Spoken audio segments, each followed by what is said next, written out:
نادر کی اقلیتی برادری کی جانب سے شیوسینا کے اقلیتی علاقائی صدر سعید خان کو ایم ایل سی کے طور پر نامزد کرنے کا زوردار مطالبہ سامنے آیا ہے۔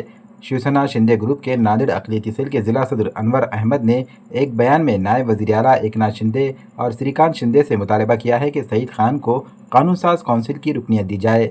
بیان میں کہا گیا ہے کہ سعید خان ذات پات، مذہب یا مسلک سے قطع نظر سینکڑوں غریب خاندانوں کے لیے کسی فرشتے سے کم نہیں۔ جب کوئی غریب خاندان بیماری کی وجہ سے مایوس ہو جاتا ہے تو سعید خان ان کے شانہ بشانہ کھڑے ہوتے ہیں۔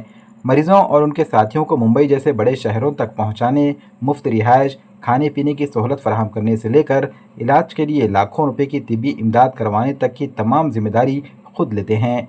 انور احمد کا کہنا ہے کہ سعید خان نے سماج کے مسائل کو مسلسل اٹھایا اور شیوسینا کے نظریات کو عام لوگوں تک مؤثر طریقے سے پہنچایا ہے۔